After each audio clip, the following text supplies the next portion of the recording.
Donc, face au premier type ou bien type normal de montage, à savoir le montage périphérique, dans lequel on rattache la racine du système de fichiers à à un périphérique, bien, à un répertoire déjà monté. Donc, il faut vérifier deux choses. Il faut vérifier que le répertoire point de montage, il est déjà monté et qu'il dispose d'un file system éventuellement. Et puis, il faut choisir le file system pour le périphérique à monter par périphérique et le rattacher par la suite. Donc, rappelez-vous toujours que la commande mount, si on l'utilise toute seule, il va vous donner le détail des systèmes de fichiers qui sont actuellement montés, à savoir les périphériques, systèmes de fichiers, points de montage et OPS. Pour ce qui est de montage par label, donc le montage par label, il a un intérêt pratique d'utiliser des labels pour les systèmes de fichiers de montage. Donc, en cas de réorganisation des disques, par exemple le déplacement dans une chaîne SSCI par exemple, l'ordonnancement des périphériques, il est modifié. Et donc, l'utilisation des noms de périphériques il oblige à modifier à chaque fois le fichier /etc /fsrap. Et donc, et bien sûr, à chaque modification. Alors, pour éviter de faire ceci, donc on utilise les labels et ils font des liens symboliques vers les fichiers périphériques correspondants. Donc là, ça existe donc on peut les trouver sur le /dev /disk /by label. Donc, si vous visualisez ce fichier, vous allez trouver tous les liens symboliques qui correspondent à des fichiers périphériques. Donc, pour ce faire, on utilise la commande mount-t, toujours ext3, système de gestion de fichiers, -L majuscule pour le label, et donc on va avoir le label data. On va monter la partition ayant le label data avec le répertoire /mnt/data. Et comme on a vu tout à l'heure, au moment de la création de file system, on a donné le label, hein, rappelez-vous, on a donné le label, par exemple, data, au moment de la création du file system, on lui a donné ce label et on peut manipuler dorénavant avec ce label et c'est ce qu'on appelle un montage par label. Bien sûr, vous pouvez faire le ls-l du fichier /dev /disk /by label pour voir les détails concernant les différents montages qui ont été faits par label.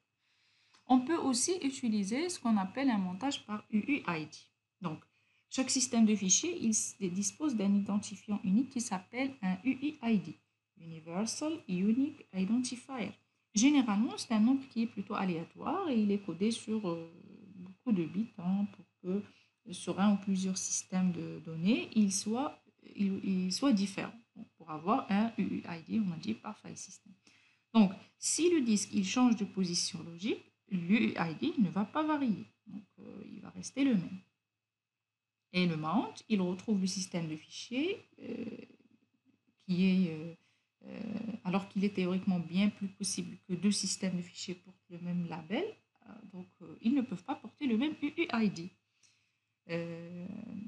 Donc, il existe plusieurs moyens de connaître le UUID d'une partition. Donc, on peut éventuellement utiliser la commande blkid. Donc, blkid, nom de la partition, il va afficher le UUID de la commande en question. Ben, je vous invite à tester toutes ces commandes. Si on fait blkid, le -o value -suuid /dev /sta, il va afficher uniquement le UID. Donc, le blkid avec le nom de la partition, il va vous afficher le UID avec des informations sur la partition.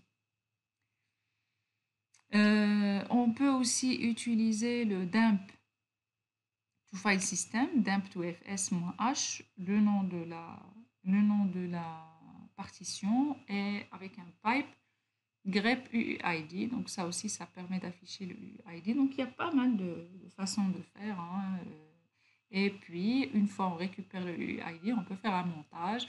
Le mount-txt3, -u majuscule pour dire qu'on va faire un montage avec, non pas par label, non pas un montage par périphérique, mais cette fois-ci un montage par UUID.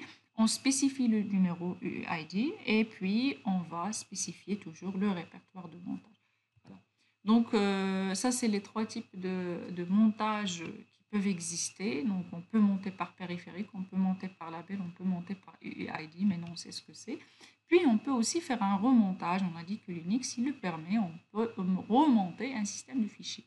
Donc, en cas de modification d'une option de montage, on peut faire le remontage du file system au lieu de démonter et de monter. On peut utiliser le mount-o RO ou bien le remonte vers le /mnt/data par exemple. Alors l'option -o, il change l'option de montage. Le RO, il permet de monter en lecture seule comme on a vu. Le remonte, il permet de remonter le système pour prendre des changements en considération. Et comme ça, on peut faire, une modification du montage sans être obligé de démonter puis monter le système de fichiers. Comme vous savez, démonter, monter, c'est-à-dire démonter, c'est couper la liaison et puis monter, rétablir une nouvelle liaison. Quoi d'autre?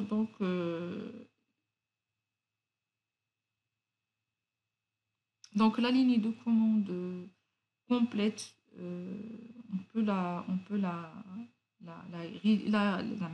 retaper pour pouvoir faire cette manipulation. Sans refaire toute la ligne, mais seulement le périphérique ou le point de montage. Donc, par exemple, ici, je fais mount -o RO. Donc là, j'ai modifié les options de montage en lecture et en lecture seule. Et puis, en faisant le remont /mnt/data, donc là, j'ai remonté le système vers le /mnt/data. Alors, pour ce qui est des options de montage, donc chaque système de fichier, il accepte un certain nombre d'options de montage qui peuvent être spécifiées après le paramètre -o minuscule. Okay. Donc, le -o minuscule demande, les options ils sont séparées par des virgules, donc on peut les faire successivement. Et aussi, après le paramètre -o donc, sauf si on indique la signification de la colonne, les options donc, fonctionnent principalement avec EXT2, EXT3 et EXT4 donc, par défaut. Qu'est-ce qu'il y a d'autre à dire? Donc, chaque file system il admet un nombre d'options de montage et certains ne sont pas utiles que si elles sont dans le /etc/fstab. Donc, il faut les spécifier avant de faire quoi que ce soit. Et pour les systèmes de fichiers, donc, il y a des commandes qui sont communes ou bien des paramètres qui sont communs pour tous les systèmes de fichiers.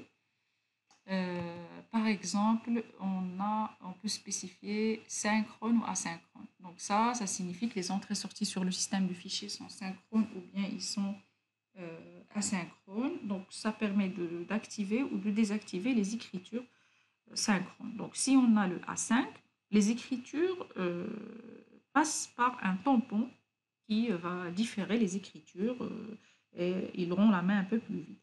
Il est préférable d'activer les écritures synchrones sur des supports externes. Par exemple, si on est sur USB ou autre, donc de préférence, il faut rester synchrone. Donc, on a aussi le auto et le non-auto. Donc, le auto et le non-auto, donc c'est le système du fichier, il est automatiquement monté ou bien il ne peut être monté que explicitement sur le fichier /fstab. Donc, automatiquement, donc on utilise l'option -1. Donc, si on fait l'option -1, donc ça signifie que le système de fichier il va automatiquement être monté. Donc, il y a defaults qui permet l'utilisation des options par défaut, à savoir les options de lecture-écriture, de SUID, de auto,